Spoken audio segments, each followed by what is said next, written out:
সুপ্রিয় দর্শক, next gen শোতে আপনাদের সকলকে স্বাগতম এবং আমি আপনাদের হোস্ট ফারহান ইন্তিশার খালেদ।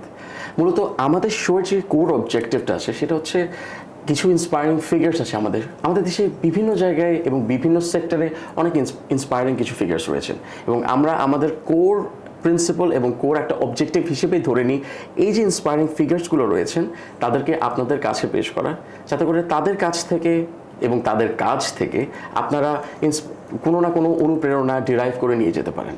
আমার সাথে আজ স্টুডিওতে উপস্থিত আছেন একজন খুবই ইন্সপায়ারিং একজন ইন্ডিভিজুয়াল, যিনি কিনা আমাদের দেশের যে কমিক কালচার রয়েছে সেটার সাথে খুব ওতপ্রোতভাবে সম্পৃক্ত।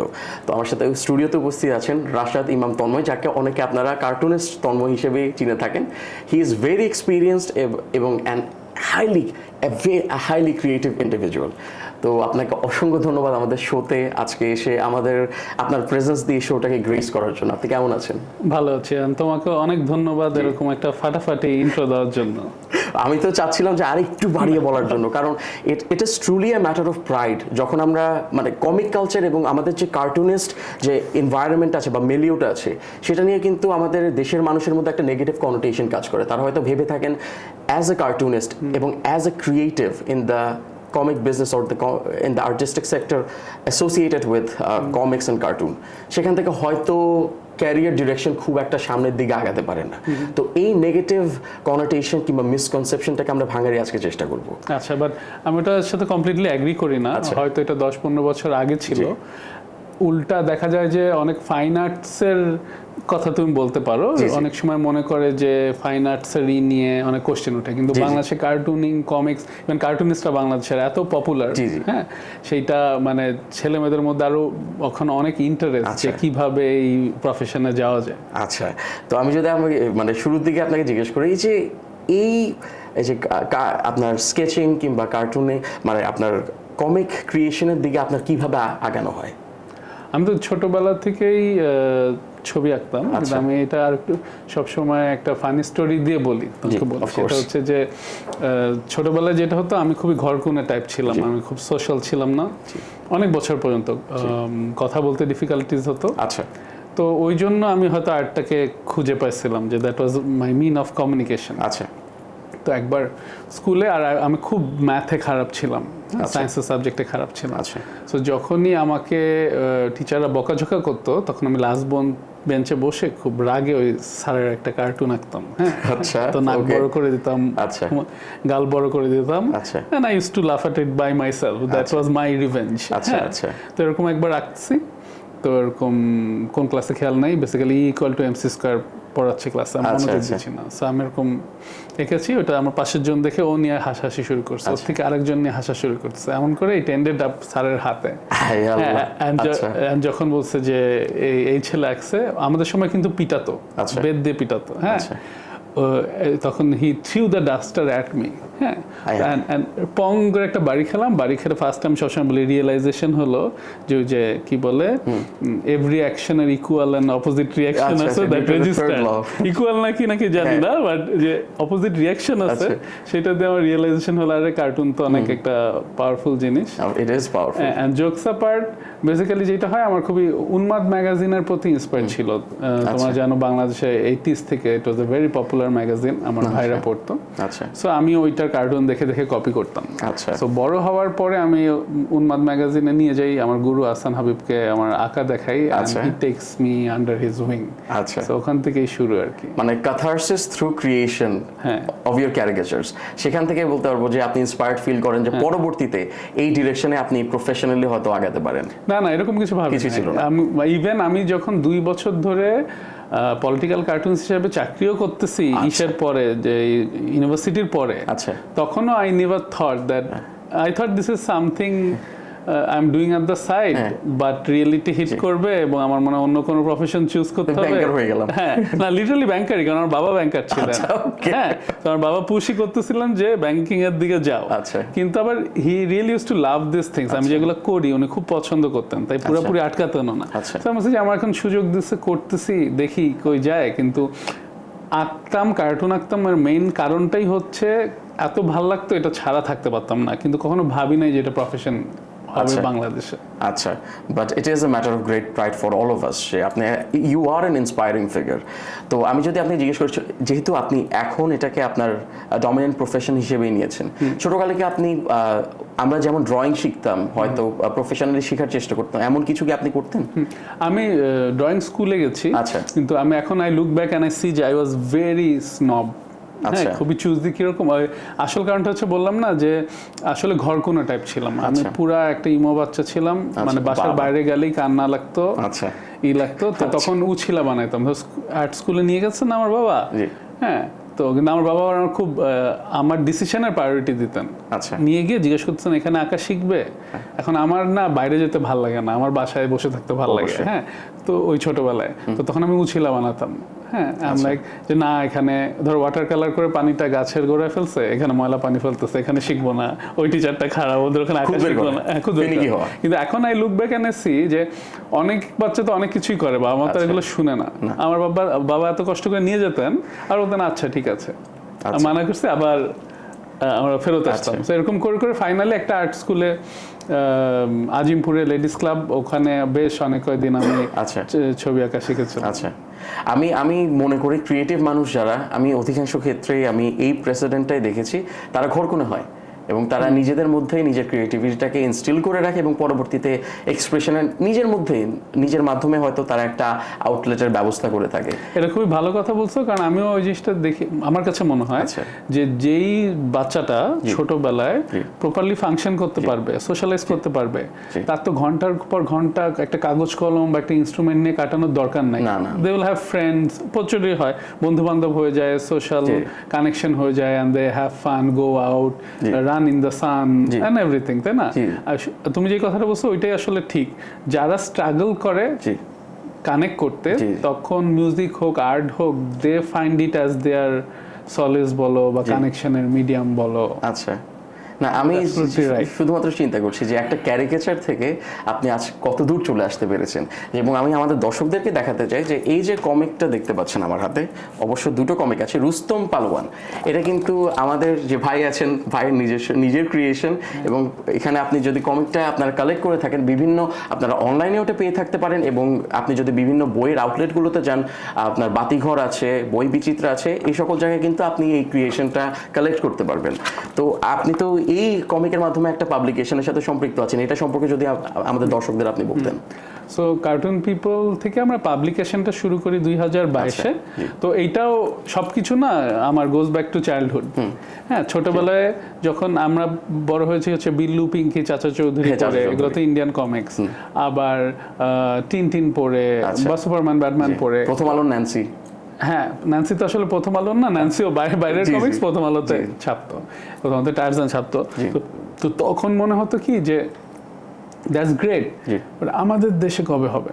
মানে কারণ ধরো সব সুপার হিরোর skinny white, skin colour white, হ্যাঁ, আমার ব্রাউন কালারের রিপ্রেজেন্টেশন তো দেখতাম না। হ্যাঁ, এই ধরনের ব্যাপার। তো বা আমি ভাবতাম কখন ঢাকার রাস্তায় কখন ফাইটটা হবে। I am sure you can relate with this. ছোটবেলায় আমরা যারাই কমিক পড়ছি, ই করছি, তো ওইটার থেকে আমার ড্রিম ছিল আই উইল ক্রিয়েট দিস। হ্যাঁ, বড় হলে আমি নিজেই ক্রিয়েট করব। তো আমার হচ্ছে যেমন I am really into Bangla রূপকথা, বাংলা ফ্যান্টাসি ওয়ার্ল্ড, আমি এগুলা সব পড়েছি। যারা পড়ে নাই তারা জানে না। হ্যাঁ, ধরো ইয়াং ছেলে মেয়েদের জিজ্ঞেস করলে বলতে পারে না, বা ভাবে কি যে আমি সবাইকে দেখি যে খুবই হয় জিবলি ইন্সপায়ার্ড, হ্যাঁ, বা কোরিয়ায় গিয়ে থাকতে চায়, হ্যাঁ, বা খুবই স্বাভাবিক, যে অ্যানিমেশন থেকে ইন্সপায়ার্ড হয়েছে, যে স্টোরি থেকে ইন্সপায়ার্ড তুমি হবা, সেই ওয়ার্ল্ডেই তো তুমি থাকতে চাও। That's the power of literature.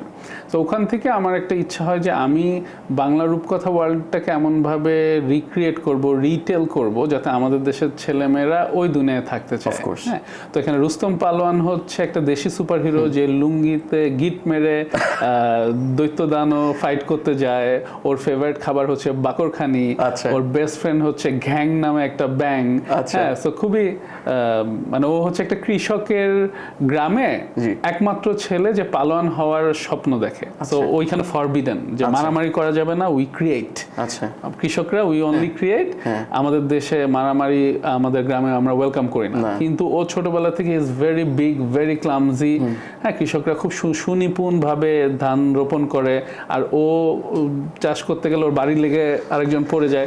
Basically the story হচ্ছে যে সামটাইমস যখন আমরা ফিট ইন করতে পারি না, দ্য সোসাইটি কি বলে যে you have to fit in, get in the box.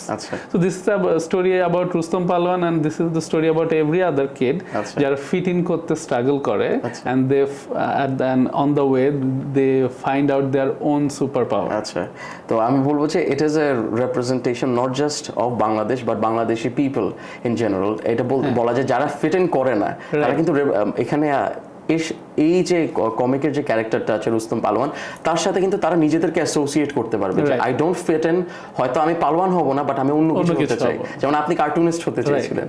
তো এই কার্টুন ক্রিয়েশনের সাথে যে আপনার সম্পৃক্ততা আছে, তো আপনার তো হয়তো দেশে বিদেশে বিভিন্ন জায়গায় যাওয়া হয়েছে, তো এমন যদি আপনি আমাদেরকে বলতেন যে আপনার বিদেশে আপনি কি কোলাবোরেটিভ প্রসেসে কোথাও গিয়েছেন, নাকি হয়তো আপনার ইনভিটেশন পেয়েছিলেন as part of being a comic creator or a cartoonist? আমি এদিক থেকে অনেক লাকি, কারণ দেশে বিদেশে অনেক কিছু করা হয়েছে কার্টুন নিয়ে, হ্যাঁ, মানে বলে শেষ করা যাবে না। তাও দু একটা যদি বলি, প্রথমটা অলওয়েজ স্পেশাল। সো প্রথমটা শুরু করি, তখন I am like 19-20 years old.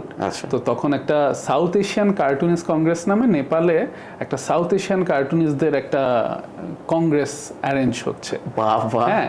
তো ওখানে তখন আমি মাত্র কার্টুন করি, যেটা বললাম I am not that even serious about it. So ওরা হচ্ছে ওখানে তো প্রফেশনাল সিজন কার্টুনিস্টরা একসাথে হবে, অ্যান্ড আমি এটা একজনের থ্রুতে জানলাম। আমি ওইটা নিয়ে অতটা ইন্টারেস্টেডও না, কারণ আমি ওইটা ইমাজিনও করতে পারতেছি না কি হবে, হ্যাঁ। তো কিন্তু শুনলাম ওখানে একটা কন্টেস্ট থ্রো করা হয়েছে, কারণ এই সাউথ এশিয়ার ইয়াং কার্টুনিস্টদেরকে ইন্সপায়ার করতে, যে এই কন্টেস্টে যারা উইন করবে তাদেরকে ওরা নেপালে ফ্লাই করে নিয়ে যাবে, রাখবে, সিনিয়রদের সাথে পরিচয় করাবে। তা আমি শুনলাম অল দ্যাট গ্রেট, কিন্তু শুনে একবার আমার মাথায় আসলো না যে এটা অ্যাপ্লাই করতে হবে।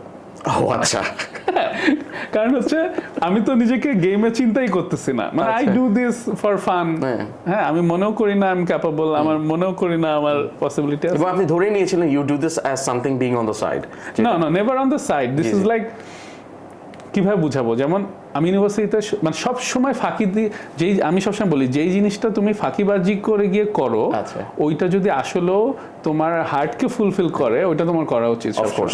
সো দেখা যাচ্ছে কি, মানে কার্টুনিং ওয়াজ সামথিং যেটা আমি সবকিছু ফাঁকি দিয়ে গিয়ে করতাম। আচ্ছা, হ্যাঁ, পড়াশোনা বাদ দিয়ে ওইটা করছি, রেসপন্সিবিলিটি বাদ দিয়ে ওইটা করছি, বাসার কাজ বাদ দিয়ে ওইটা করছি, আর সবার বকা খাচ্ছি। হ্যাঁ, তো যেটা বলছিলাম, কিন্তু মানে ওইটা তো আমার দুষ্টামি, ওইটা তো সিরিয়াস কাজ না, হ্যাঁ, কিন্তু it came from a place of inspiration. হ্যাঁ, পরে বলবো, পরে যখন এটা সিরিয়াস হয়ে যায় লেটার অন ক্যারিয়ার, তখন একটা বিপদে পড়ি, এটা পরে বলবো। আচ্ছা, অফ কোর্স। তো তাই আমি এটা সিরিয়াসলি নেই। তারপর যেটা হলো, আমার গুরু যে আহসান হাবিব, উনি আমাকে বললেন ইউ শুড কম্পিট, কার্টুন জমা দাও, ইত্যাদি ইত্যাদি। হ্যাঁ, তো আমি বলছি হ্যাঁ বস দিব, আমরা বস বলে নাকি দিব, আঁকবো, এই বলে টলে ডেডলাইন প্রায় পার করে ফেলছি, দেই নাই।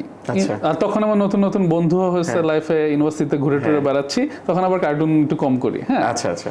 তো তারপর একদিন উনি আমাকে অফিসে ডেকে খুব বকা দিলেন, হ্যাঁ, যে তোমাকে বললাম তোমরা একটা কথা শুনো না, হ্যাঁ, কার্টুন জমা দিতে বললাম, তোমার কোনো সিরিয়াস না কার্টুনিং, কারণ উনি তো বুঝতেছেন আমার পটেনশিয়াল আছে, উনি তো রাইট ডাইরেকশন আমাকে পুশ করতেছেন, আমি তো বুঝতেছি না। হ্যাঁ, তো তখন আমার মন খারাপ হয়ে গেছে, নট বিকজ আমি কার্টুন জমা দিই নাই, মন খারাপ হয়ে গেছে নট বিকজ যে আমি আঁকি নাই, মন খারাপ হয়েছে যে আমি তো ওনার কথা শুনি নাই। হ্যাঁ, মানে ওনাকে যে একটু ডিসরেসপেক্ট করা হয়েছে, হ্যাঁ, উনি তো আমার গুরু, হ্যাঁ, তাই মন খারাপ হয়েছে যে উনি তো ভাবতেছে যে আমি ওনার কথাটা শুনলাম না। তখন ভাবছি ঠিক আছে, একদিন বাকি ছিল, আজকেই করে ফেলবো, আঁকবো, জমা দিব, not to participate, to show him that I'm serious about it. হ্যাঁ, I'm serious about his words. হ্যাঁ, তো তারপরে ওই দিন রাতে আঁকতে যাব, এই সন্ধ্যাতে প্ল্যান করতেছি, বসে আঁকবো। আর তখন তো এখন যেমন ধরলাম আইডিয়া বসলাম করলাম এঁকে ফেললাম, তখন তো ব্যাপারটা এটা না। মানে এখন তখনও প্রফেশনাল হই নাই, হ্যাভ নো ক্লু, অনেক স্ট্রাগল করি। সো বিকাল থেকে স্ট্রাগল করতেছি করবো। তো এই সময় এক ফ্রেন্ড ফোন দিছে, কি ব্যাপার, ভাই আজকে তো আমার বেস্ট ফ্রেন্ডের নামও তন্ময়, আচ্ছা, আজকে তো ওর বার্থডে, যাবি না? হ্যাঁ, আচ্ছা, তখন তো ভুলে গেছি। সো নাও এখন আই হ্যাভ টু অপশনস, একটা হচ্ছে ফ্রেন্ডের বার্থডেতে যাওয়া, আর একটা হচ্ছে ইন্টারন্যাশনাল কার্টুন কন্টেস্টে পার্টিসিপেট করা। তো guess which one I chose? Please don't tell me you chose to go to your friend's birthday. হ্যাঁ, তাই তার জিনিসপত্র নিয়ে নিছি আকাকির, আচ্ছা ওখানে গিয়ে করবো। হ্যাঁ, তো inspiration can come from anywhere. হ্যাঁ, কিছু একটা হবে, মানে when you are 19-20 you do this, right? হ্যাঁ, তো ওখানে গিয়ে তাও একটু বার্থডে কেক টেক কেটে এখন আঁকতে রাত বাজে 12টা, হ্যাঁ আঁকতে বসবো। ফ্রেন্ডের রুমে আঁকতে গেছি, আগে ওর বাসায় যাইনি কোনদিন। আঁকতে গিয়ে দেখি কি রুমে কোনো টেবিল নাই। একটা ছেলে আমার ক্লাসমেট, ওর রুমে কোনো টেবিল নাই। How is that possible?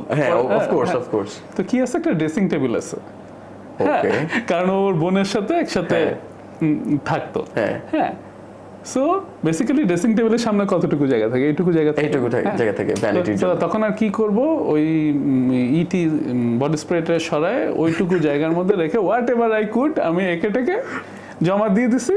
আচ্ছা, এবং পরের দিন বা তারপরের দিন গিয়ে যে নাচতে নাচতে বলছি যে এই যে আমি আঁকছি, এই যে আমি জমা দিছি, জব ডান, আমার কাজ তো শেষ, আমি আমার বসকে খুশি করছি। and didn't even think of that anymore এরপরে আর এটা নিয়ে কি হবে না হবে না। আর আই এম টকিং অ্যাবাউট 2008, তখন আমরা এভরিডে ইমেল টিমেলও চেক করি না। হ্যাঁ, অফ কোর্স, হয়তো উইকলি টুয়াইস ইমেল চেক করি। তো তারপরে হঠাৎ 3 মাস পরে একজন আরেক কার্টুন সাকে ফোন দিল যে তুমি কি এটা চেক করছো? আমি বলছি কোনটা? বলছি ওই যে সাউথ এশিয়ান কার্টুনিস্ট কংগ্রেসের এটা। আমি বলছি না তো। হ্যাঁ, বল go check your email. Go check an email and I see যে আই গট সিলেক্টেড। হ্যাঁ, মানে ধরো যতগুলো অ্যাওয়ার্ড দিচ্ছে তার মধ্যে একজন আমি, and they want to fly me in within next few days. আচ্ছা, তো আমাকে টিকিট পাঠিয়ে দিছে ইমেলে। So back in 2008 being a kid, আমি টিকিটটা প্রিন্ট করলাম আমার ব্ল্যাক অ্যান্ড হোয়াইট ডট প্রিন্টারে, খাট প্রিন্টার টিকিটটা বের করে আমার বাবাকে দেখাচ্ছি। আমার ফিগার আউট করতে পারতেছি না যে এই প্রিন্টারে প্রিন্ট করা এই জিনিসটাই আমি এর আগে প্লেনে উঠি নাই কোনো। আচ্ছা, সো এটা দিলেই আমাকে ব্যাক ইন 2008, তো দেখা গেছে যে it's a completely different thing. হ্যাঁ, সো আমি এটা দিলেই যে আমাকে প্লেনে উঠতে দিবে, আমার এটা বিশ্বাস হচ্ছে না। আচ্ছা, হ্যাঁ, সো আমি আবার, এখন এত লজ্জা লাগে, সো আমি আবার নেপালে কন্ট্যাক্ট করছি ইমেলে জাস্ট টু বি শিওর যে এটা দিলেই আমাকে যে এটা ভ্যালিড নাকি, এটা কি ভ্যালিড নাকি। হ্যাঁ, so they laughed and they say it's valid, come over. তো তার কিছুদিনের মধ্যে আমরা ফ্লাই করলাম and my dad was so sweet, উনি আমাকে একা যেতে দিবেন না, উনিও একটা টিকিট কেটে আমার সাথে আসলাম। তো এইটা বলার মেইন রিজন হচ্ছে এখন সেটা হচ্ছে যে this was the first time যাওয়ার পরে আমি দেখলাম কি সাউথ এশিয়ার সবচেয়ে বড় বড় কার্টুনসদের এক জায়গায় হয়তো দেখলাম, নেপাল, ইন্ডিয়া, পাকিস্তান। হ্যাঁ, একটা রিজিওনাল রিপ্রেজেন্টেশন ছিল, এবং সবার বয়স 50+, এবং ইউ আর দ্য ইয়াংগেস্ট। হ্যাঁ, আরো আচ্ছা, I am the youngest, obviously I am the youngest. হ্যাঁ, মানে আমি একটা ইয়াং গ্রুপের পার্ট আমি। কিন্তু আমরা গিয়ে যাদেরকে দেখতেছি, যাদের সাথে ইন্টারেক্ট করতেছি, তাদের সবার বয়স 50+, সবার চুল সাদা। আচ্ছা, তো ফর দ্য, এর আগে পর্যন্ত তো কার্টুনিং আমার কাছে সিরিয়াস ছিল না। ফর দ্য ফার্স্ট টাইম আমি রিয়েলাইজ করলাম যে ও দিস ইজ সিরিয়াস বিজনেস। কারণ এতগুলা দেশের মানুষ সারা জীবন পার করে দিচ্ছে এগুলা করতে করতে, এবং ফর দ্য ফার্স্ট, এবং ওনারাও না আমার মতোই হাহি করছে, টেবিলে বসে একজন আরেকজনকে আঁকতেছে। হ্যাঁ, পলিটিক্যাল সিরিয়াস কার্টুন আঁকতেছে, কিন্তু ওইটা নিয়েও they are just joking around. So for the first time আমি পারমিশন পেলাম যে ও আচ্ছা, তাহলে হাহি করে জীবনটা কাটায় দেওয়া যায়। আচ্ছা, you can just live your life like this. কারণ আমার সোসাইটিতে এতদিন ধরে আমাকে বলে আসতেছে you have to be serious, you have to get in the box, এমনে চলতে হবে, এমনে যেতে হবে। And now I see all this great people, যারা ইভেনচুয়ালি আমি ওনাদেরকে চিনি না, কিন্তু এই বিশাল কনফারেন্সে সবাই এনাদেরকে গ্রেট বলতেছে, and they are just relax. হ্যাঁ, and they are making Seely jokes, drawing silly things. আমার মতোই সারাক্ষণ যতক্ষণ বসে আছে সেম সবার একটা ক্যারিকেচার, সবাই ডুডলিং করছে। হ্যাঁ, সো দ্যাট ওয়াজ মাই মানে ইন্টারন্যাশনাল ফার্স্ট এক্সপোজার, যেইটা আমার দুনিয়া খুলে দেয় আর কি, লাইক দিস। হ্যাঁ, যে I am allowed to do this, এবং এগুলো করে অনেক কিছু করা যায়। আর ওখান থেকে শুরু বেসিক্যালি। পরে অনেক কিছু হয়েছে। পরে আমি লম্বা সময় ইউকেতে ব্রিটিশ কাউন্সিলের সাথে কাজ করছি ভিজুয়াল স্টোরি টেলিং নিয়ে। তারপরে আমেরিকায় একবার আমি ডিপার্টমেন্ট অফ স্টেট হিসাবে গেছিলাম। আবার আমেরিকায় মিনেসোটায় একটা ফেলোশিপ করছি পলিটিক্যাল কার্টুন অ্যান্ড জার্নালিজম নিয়ে। জাপানে গেছি আমরা, কমিক্স নিয়ে কাজ করছি। তারপরে list goes on and on. না, ইট ইজ ট্রুলি ইন্সপায়ারিং যে আপনি এই একটা সেক্টর থেকে শুধুমাত্র যে আপনি নিজের জন্য গিয়েছেন তা না, আপনি কিন্তু দেশের অনেককে ইন্সপায়ার করেছেন যে না, we can take this route এবং we don't have to feel bog down. যে হয়তো আপনি যেটা বলেছেন যে আপনি যখন ফার্স্ট যে কংগ্রেসে গিয়েছেন, কংগ্রেসে যাওয়ার পর আপনার মনে হচ্ছে যে এভাবে করেও জীবনটা পার করা যায়। হয়তো এখন ওই কংগ্রেসে সবার যেতে হবে না, আপনাকে দেখে হয়তো তারা ইন্সপায়ার্ড ফিল করতে পারে যে না, ভাই যেহেতু এভাবে পারছেন, হয়তো আমি ওইটাকে একটা প্রফেশন হিসেবে চুজ করতে পারি। হ্যাঁ, মানে ওইটা কখনো ভাবি নাই, কিন্তু যখন আমি দেখলাম প্রচুর ছেলে মেয়ে রিচ আউট করা শুরু করলো, ইটস অ্যারাউন্ড আরো এখন তো 2008 এর কথা বললাম, তো প্লাস 12 ইয়ার্স, অ্যারাউন্ড 2016, তখন প্রচুর ছেলে মেয়ে আমাকে রিচ আউট করে। তো তখন ওই জন্য আমরা কার্টুন পিপল কমিউনিটিটা শুরু করলাম। হ্যাঁ, যখন দেখছি অনেকে ইন্সপায়ার্ড হচ্ছে, অনেকে করতে চাচ্ছে। মানে আমি হচ্ছে ঢাকা ট্রিবিউন পত্রিকায় পলিটিক্যাল কার্টুন হিসেবে জব করতাম, আর দে ওয়ার সো জেনারেস। তাকে আমি যে ওখানে জব করি, কিন্তু ওখানে ওরা আমাকে কাজের বাইরেও আমার ফ্রিল্যান্স হিসাবে আমার অন্য কাজও করতে দিত।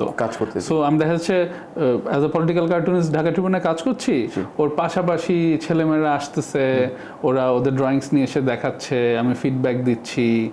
মানে অটোমেটিক অফিসে সবসময় ইয়াং 4-5 জন আর্টিস্ট থাকতো আমার পাশে বসে। তো তখন মনে হলো যে why not create a community out of it. যেহেতু যে জন্য তোমাকে বললাম যে উল্টা সিচুয়েশনটা এখন তো আরো ছেলেমেয়েরা অনেক চায়, অনেক চাচ্ছে। তো ওই জায়গা থেকে আমরা 2016-তে কার্টুন পিপল শুরু করলাম, হেভিলি সোশ্যাল মিডিয়া বেসড। তখনও বাংলাদেশে কোনো art community social media based বা ডিজিটাল আর্ট বেসড ছিল না। আমরা ডিজিটাল আর্টকে ফোকাস করে, সোশ্যাল মিডিয়া ব্র্যান্ডিংকে ফোকাস করে, কারণ আমরা তো মানে আসলে তো কোনো না আছে টাকা পয়সা, মানে আমি এইটা কিভাবে করবো, সেলফ ফান্ডেড। হ্যাঁ, সো জাস্ট বিকজ অ্যারাউন্ড দেন, মানে আমিও যখন কার্টুনিস্ট হচ্ছি, মানে 2007-এ আমরা ফেসবুক খুলি। হ্যাঁ, 2008-এর গল্প বললাম। সো তখন আমি রিয়েলাইজ করলাম মানে এর আগে পর্যন্ত কিন্তু মিডিয়া ফুল গেট কিপড, এবং আমরাও যে পত্রিকায় কার্টুন করছি কেন, কারণ পত্রিকা ছাড়া আর কোনোভাবে মানুষের কাছে পৌঁছানোর উপায় নেই। কিন্তু আস্তে আস্তে ফেসবুক আপডেট হচ্ছে এবং আমি বুঝতেছি দিস ইজ, এটা আমার নিজের ব্র্যান্ডিং এর জায়গা। তখনও কিন্তু অ্যাডভার্টাইজমেন্ট শুরু হয় নাই, কিচ্ছু শুরু হয় নাই, পেজ শুরু হয় নাই ইভেন। হ্যাঁ, ফেসবুক পেজ বলে কিছু ছিল না, কিন্তু আমরা ফিগার আউট করতে পারছি যে দিস ইজ সামথিং যেটা ইউজ করে আমি সামনে মানে এখনই মানুষের কাছে পৌঁছাতে পারবো। সো মানে ইট ওয়াজ জাস্ট রাইট টাইমিং। হ্যাঁ, তো ওই সময়ে আমরা কার্টুন পিপল শুরু করি 16-এ। আমরা ইউটিউব চ্যানেল শুরু করি কার্টুন শেখানোর। ওটার কারণ ছিল যে আমরা এভরি উইক একটা পপ আপ ইভেন্ট করতাম ঢাকার কোথাও না কোথাও, একসাথে আঁকাআঁকি করতাম। তো সবাই কমপ্লেন করতো, এই উইক ধানমন্ডি করলে উত্তরারা বলতো আমাদের এখানে কবে আসবেন, উত্তরায় করলে বলতো কমলাপুর কবে আসবেন। তো ওই জ্বালায় আমরা একটা ইউটিউব চ্যানেল খুলে ফেললাম, মানে ডিমান্ডটা ছিল। হ্যাঁ, সো ওই পপ আপ ইভেন্ট কিন্তু এখনো করি every Saturday, it's called sketchbook Saturday. আচ্ছা, every Saturday we meet up. হ্যাঁ, মাঝখানে 2 বছর বন্ধ ছিল, এছাড়া ওই যে কমিক পাবলিকেশনটা করতে গিয়ে, এছাড়া এই হোল 10 ইয়ার্স ধরে আমরা every Saturday we meet up, we draw together. আর পাশাপাশি ইউটিউব চ্যানেল আছে কার্টুন পিপলের, ওখানে we use to do this cartoon show Dhaka. পরে আমরা টিভিতে করলাম cartoon show with BTV and Duronto TV. So একই সাথে আমরা মানে ফিজিক্যাল করা শুরু করলাম, আবার অনলাইনেও হিউজ প্রেজেন্স শুরু করলাম। তো সেখান থেকে আসলে কমিউনিটিটা গ্রো করলো। আচ্ছা, অনলাইনে মার্কেটিংটা চলছিল এবং ফিজিক্যালি আপনারা যেটা প্রডিউস করছিলেন সেটার মার্কেটিং এও আপনারা অনলাইনে, মানে marketing is a strong word. We are just কতগুলো ইয়াং পিপল হ্যাভিং ফান, মানে হ্যাঁ যে এই ট্যাক্সি, ওই ট্যাক্সি, এটা আমনাকে, ওইটা আমনাকে, হ্যাঁ, এন্ড অল দ্যাট। তো তবু তো সেই ফান থেকে কিন্তু এখন একটা ট্রেমেন্ডাস ম্যানিফেস্টেশন চলে আসলো। রাইট। তো আপনি যে কার্টুন পিপল কমিউনিটির কথা বলছিলেন, তো এই কমিউনিটির সম্পর্কে যদি বলতেন, আপনারা তো বিভিন্ন খুব সম্ভবত কনভেনশনস করে থাকেন, তো সেটা সম্পর্কে যদি দর্শকদের একটু বলতেন। So basically you can look up cartoonpeoplecomics.com। ওখানে রুস্তম পালোয়ান থেকে শুরু করে আমাদের একটা প্রজেক্ট আছে গার্লস ডু কমিক্স, ওখানে শুধু বাংলাদেশের মেয়ে কমিক আর্টিস্টরা কমিক আঁকে। হ্যাঁ, এরকম অনেক বই, অনেক কমিক তোমরা দেখতে পারবা cartoonpeoplecomics.com।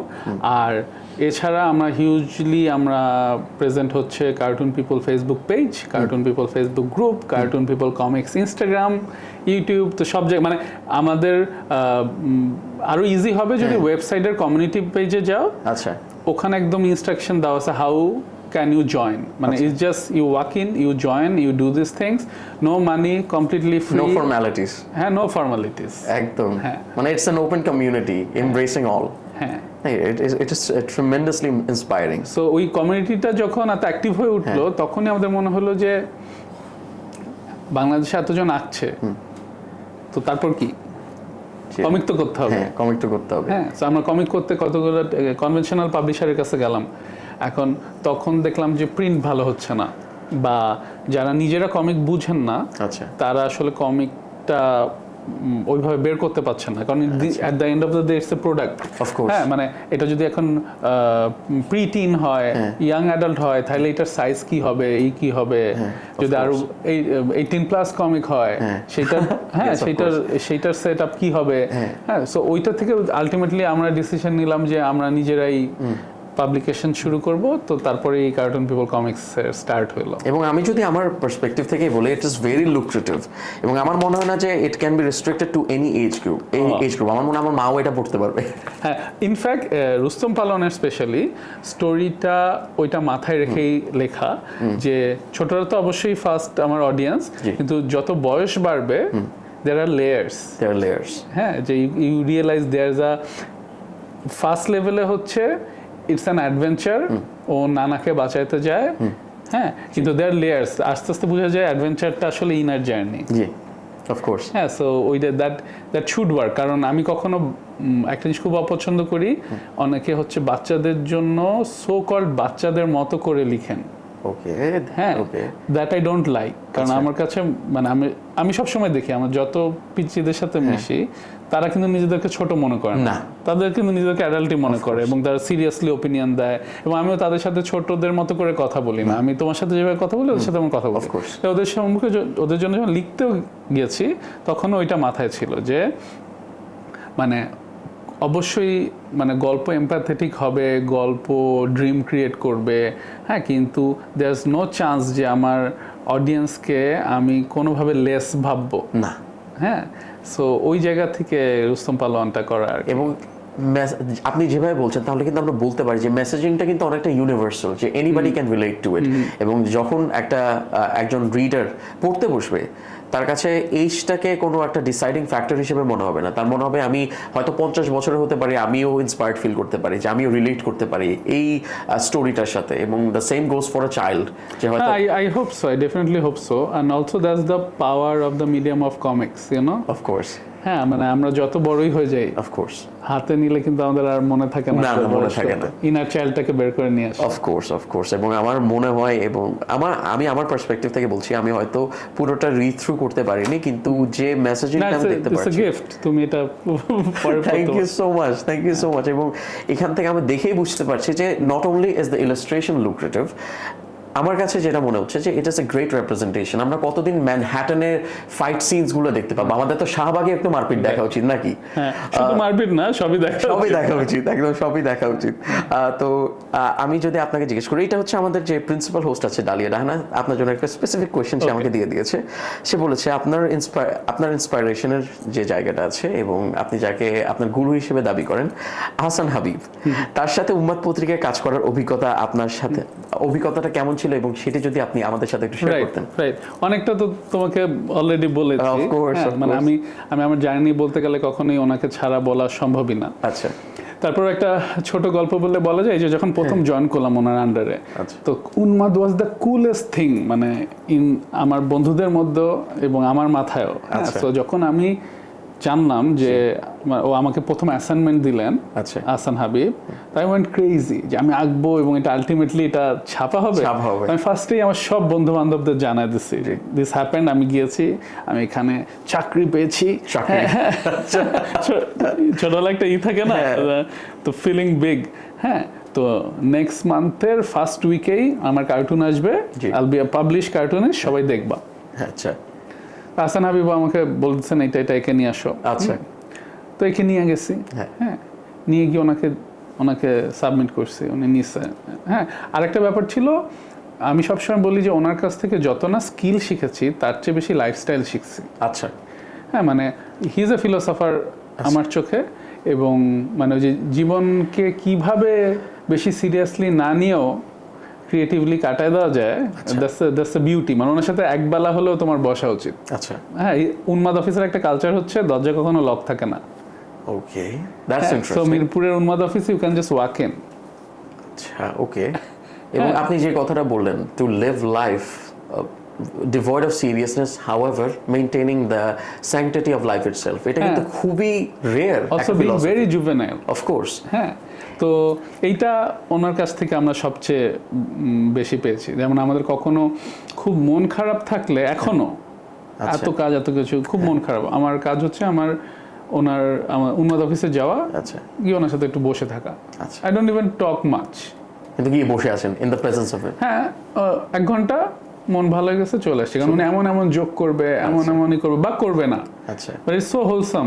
আচ্ছা। হ্যাঁ, তো ওইটাই মনে হয় গুরু শিষ্যের একটা সম্পর্ক। তো যে গল্পটা বলছিলাম, তো কি বলে, আমি গেছি, কার্টুন জমা দিয়েছি প্রথমবার ওনার কাছে, অল গ্রেড। তো তারপর ওয়েট করছি।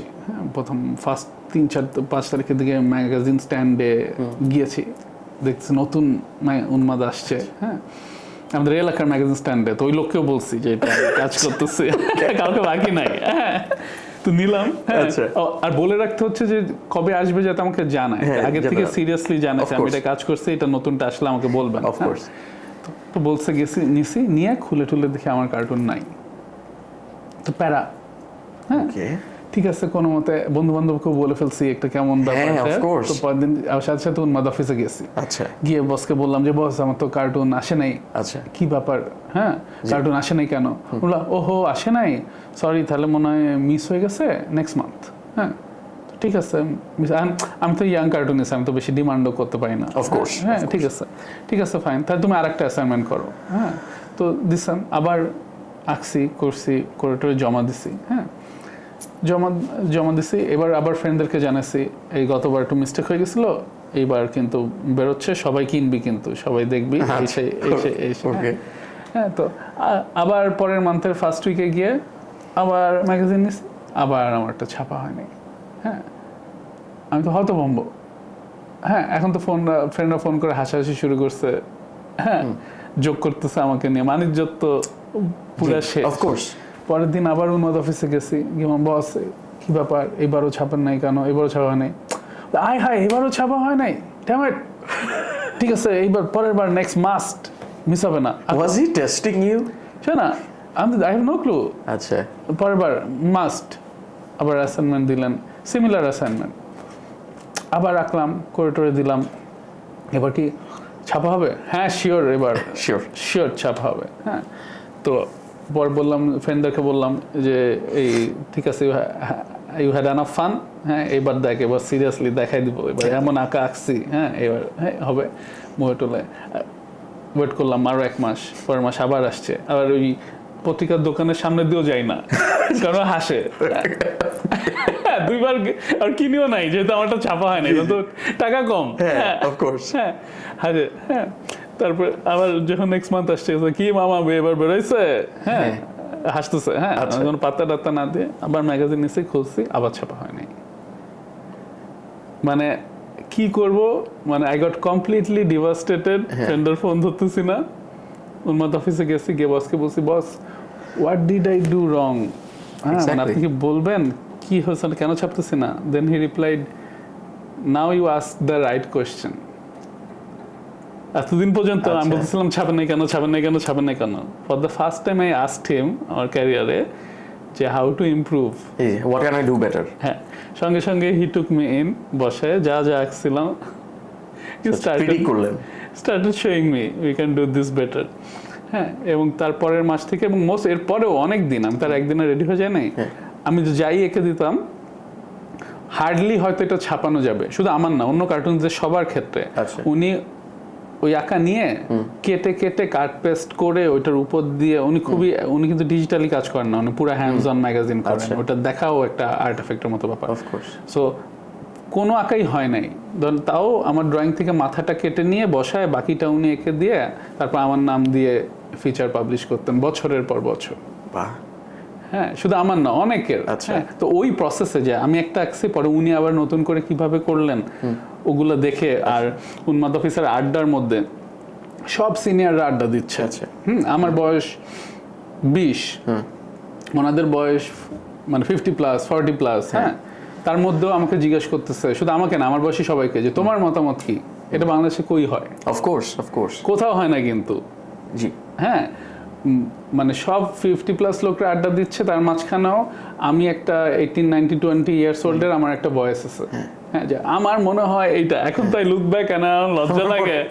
হ্যাঁ, যে কি লজ্জা লাগে যে তখন মানে আমার তো কোনো স্টেটমেন্টই ক্রিয়েট হয় নাই, কিন্তু প্র্যাকটিস আছে যে নিজের স্টেটমেন্টটা দাও, হ্যাঁ, নিজে দাঁড়ায় কথা বলো, নিজের গ্রাউন্ডই করো। So that is in a wrap Ahsan Habib. আচ্ছা, তবে এটা কিন্তু খুবই ভালো একটা ইউনিভার্সাল কোলাবোরেটিভ এক্সপিরিয়েন্স। আপনি যেটা বললেন, বিভিন্ন প্রফেশনাল এনভায়রনমেন্টগুলোতে কিন্তু জুনিয়রদের ইনপুটটা সেভাবে নেওয়া হয় না, কিন্তু যেহেতু এটা একটা ক্রিয়েটিভ এন্ডেভার, এখানে কিন্তু ইয়াং মাইন্ডস থেকে শুরু করে যারা ম্যাচিওরড মাইন্ডস, তাদের সবার যদি একটা ইনপুট থাকে, তাহলে কিন্তু ওভারঅল যে ক্রিয়েশনটা হবে বা যে ফাইনাল আউটপুটটা, সেটা কিন্তু আরো প্রলিফারেটেড হয়। হ্যাঁ, আর অলসো যে ইনপুট যে নেওয়া হচ্ছে সেটাও না, কিন্তু করছে কি ইনপুটটা নিয়ে ওটাকে উনি ওনার মতো করে ম্যাচিউর করে দিচ্ছেন, whatever observation I have, ওনার মতো ম্যাচিউর করে বলতেছে ব্যাপারটা কি এরকম, হ্যাঁ, এবং ইনক্লুসিভ কিন্তু ব্যাপারটা, এবং আমি অন করতেছি কিন্তু, কারণ ওটার মধ্যে 10% হলো তো আমার আইডিয়া। হ্যাঁ, তাই না, ইভেন এক্সিবিশনও হতো, মানে এবং পুরো কমিউনিটিটা এরকম হয়েছে উন্মাদের ওনার কারণে, যে আমি এঁকেছি আমি তো কালার করতে পারি না। আচ্ছা, হ্যাঁ, আরেকজন কার্টুনিস্ট কালার করে দিচ্ছেন আমারটা, কিন্তু আমার নামে যাচ্ছে, এবং এটা নিয়ে কারো যে ক্রেডিট শেয়ারিং নিয়ে কোনো ধরনের কনফ্রন্টেশন ছিল না। ওকে, এমন এনভায়রনমেন্ট আমি বলবো সব প্রফেশনাল সেটিং এ হওয়া উচিত। হ্যাঁ, এখন কিন্তু ভেরি ডিফারেন্ট সিনারিও, এখনো ধরো মানে খুবই প্রথম থেকেই ছেলেমেয়েরা খুবই ফোকাসড হয়ে যায় যে আমার ক্রেডিট ওর ক্রেডিট। হ্যাঁ, এটা আবার তো আমার লিংকডইনে শেয়ার করতে হবে নাকি, এরকম অবস্থা। হ্যাঁ, ইট ওয়াজন্ট লাইক দ্যাট। এবং আমি বলতে চাই you have nearly 2 decades worth of experience, এবং আমাদের বাংলাদেশের ল্যান্ডস্কেপে ইট ইজ ট্রুলি, আমি আমার পার্সপেক্টিভ থেকে যদি বলি, আনপ্রেসিডেন্টেড যে বাংলাদেশি রিপ্রেজেন্টেশন, বাংলাদেশি পার্সপেক্টিভ থেকে কমিক প্রডিউস করা। তো আমি যদি আপনাকে জিজ্ঞেস করি, since you worked with young minds, you collaborated with young minds, আরও কিছু জুনিয়র্স আছেন যারা হচ্ছে হয়তো কমিককে তারা পারসিউ করতে চায়, বা এই যে এইখানে যে আর্টিস্ট্রি আছে সেটাকে হয়তো তারা মনে করছে যে না আমি এদিকে আগাতে চাই, তাদের প্রতি কি আপনার কোনো মেসেজিং আছে যে আপনি বলতে চান যে তারা কোন ডিরেকশনে আগাতে পারে, অথবা how to chase their dreams? Right, আমি খুবই স্পেসিফিকলি কমিক রিলেটেড যদি বলি, খুবই রিসেন্টলি আমরা এটা চিন্তা করি যে যারা নতুন কমিক, কারণ এখন অনেক কম্পিটিশন, এখন অনেক দারুণ বাংলাদেশি কমিক ক্রিয়েটার। হ্যাঁ, তো whoever wants to break into this comic creation business বা দেখাতে চায় সবাইকে, আমরা শুধু তাদের জন্য একটা কন্টেস্ট এখন রেগুলারলি করছি ইন এভরি 3 months কল 4 পাতার কমিক্স। 4 পাতা? হ্যাঁ, 4 পাতা মানে হচ্ছে 8 পেজ, সো 4 to 8 পেজের মধ্যে just black and white comics. The idea এটার ব্যাকগ্রাউন্ডে হচ্ছে একটা কমিক করতে গেলে অনেক আইডিয়া আসে, বিশাল স্টোরি লাইন হয়ে যায়, কিন্তু it's a very long process job, 1 page at a time হতে হয়। তো অ্যাজ এ বিগিনার ওই পেশেন্সটা থাকে না, তো তাই অনেক তো আইডিয়া না করা হয় না। তাই আমরা একটা কম্পিটিশন এখন লঞ্চ করেছি যেটা অনলি 4 পেজের মধ্যে তুমি তোমার যে কোনো একটা আইডিয়াকে র্যাপ করে, ব্ল্যাক অ্যান্ড হোয়াইট কালারও না, মিনিমামের মধ্যে পার্টিসিপেট করবা, and then you get to win, you get to showcase your whatever talent you have to the community. তো যারা নতুন শুরু করতে যাচ্ছে আমি তাদেরকে অবশ্যই বলবো এই 4 পাতার কমিক্সে পার্টিসিপেট করো। It's the fastest way to get attention to your art style to your comic to your storytelling. Of course, এবং আপনাদের cartoonpeoplescomics.com এ গিয়ে তো যে কমিউনিটিতে তো তারা জয়েন Right. করতে পারছে, Right. এবং যদি ভাগ্য ভালো থাকে আপনার সাথে কোলাবোরেট করার মতো অবশ্যই একটা সুযোগ হয়ে যাবে তাদের। এবং আমি যদি শেষের দিকে বলতে চাই, you have a tremendous body of work, এবং আমি আবারও বলবো representation matters. আপনি যখন বলছিলেন যে like I needed brown representation, আর কত আমরা হোয়াইট স্কিন representation দেখবো, I need brown I representation, need Dhaka representation, I need Noakhela representation. More of that হচ্ছে যে representation হচ্ছে যে we need our stories to be told. we need our stories আমাদের to be told. Stories গুলো আমরা ছাড়া আর কেউ বলতে পারবে না। না, অফকোর্স, এবং আমাদের শুধু যে রিপ্রেজেন্টেশন তাও নাই, যে ইন্ডিজিনাস প্রোডাকশন অফ কমিক্স, এটা is a matter of great pride and joy for all of us. এবং এই যে রুস্তম পালোয়ানের যে গল্পটা রয়েছে, যেটা আমি আজকে আপনাকে ইন্টারভিউ করতে এসে আমি সুন্দর মতো পেয়ে গেলাম, তো এই আপনার যে বডি অফ ওয়ার্ক আছে এবং আপনাদের কার্টুন পিপল কমিক্স থেকে যে প্রোডাকশন হয়, সেটা স্পেসিফিকলি কোথায় কোথায় মানুষ পারচেজ করতে পারবে? তো যে আবারও বলছি, cartoonpeoplecomics.com, ফেসবুক পেজ, সবকিছু আপনারা যেভাবে অর্ডার করেন এখন ফেসবুক পেজে যাবেন, গিয়ে বলবেন ওয়ান টু অর্ডার, লিস্ট দিয়ে দিবে, you go to web page, you order, বাসায় পৌঁছে যাবে।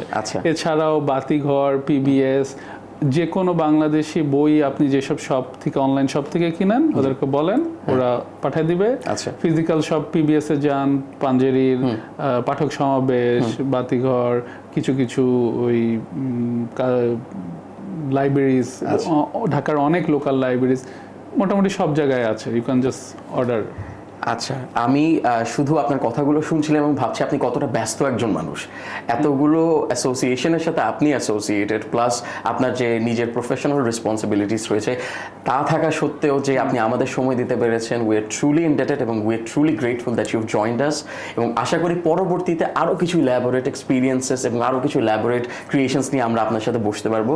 So thank you so much for coming, it has truly been an hour of joy for me. Thank you so much. Thank you so much তোমাকেও, মানে আমাকে এতটা special feel করানোর জন্য। Of course, it is my pleasure. তো সুপ্রিয় দর্শক, আপনাদের কেমন লেগেছে আমি বলতে পারছি না, বাট আমার খুবই ভালো লেগেছে। শুধুমাত্র যে কমিক্স পেয়েছি এর জন্য না, তবে কমিক্স সম্পর্কে যে আমার ধারণাটা ছিল সেটা কিন্তু উনি একেবারে পাল্টে দিয়েছেন। এবং আমি বলবো যে ইয়াং জেনারেশনের যারা আছে, যারা ইয়াং ক্রিয়েটিভস যারা আছেন, যারা হয়তো কার্টুনের আর্টিস্ট্রিকে পারসিউ করতে চায়, অথবা তারা নিজেরাই কমিক প্রডিউসার্স হতে চায়, হয়তো একটা ডুডল থেকে শুরু হয়েছে, কিন্তু আমাদের ভাইও কিন্তু একটা ডুডল থেকে শুরু করেছিলেন, একটা ক্যারিকেচার থেকে শুরু করেছিলেন, সেখান থেকে আজকে তিনি রুস্তম পালোয়ান এর ক্রিয়েটর হিসেবে আছেন এবং তার নিজস্ব আপনার ইনহাউস কমিক প্রোডাকশন রয়েছে। তো আপনাদের সকলকেই বলবো, ইন্সপায়ার্ড ফিল করুন এবং স্বপ্ন যদি দেখতে পারেন সেটা বাস্তবায়নের দিকে আপনাদের আগানো উচিত। আমাদের শোটি যদি আপনাদের ভালো লেগে থাকে, অবশ্যই আমাদের ফেসবুক এবং ইউটিউব পেজে যাবেন এবং আমাদের পেজগুলোতে অফকোর্স লাইক এবং সাবস্ক্রাইব করবেন রেসপেক্টিভলি, এবং আমাদের ভিডিওগুলোতে কমেন্ট করে জানাবেন ঠিক কেমন স্টোরিজ আপনারা দেখতে চান, কেমন রিপ্রেজেন্টেশন আপনারা চান, এবং কেমন ইন্সপিরেশন আপনারা আমাদের থেকে এক্সপেক্ট করেন। Until next time, see you soon.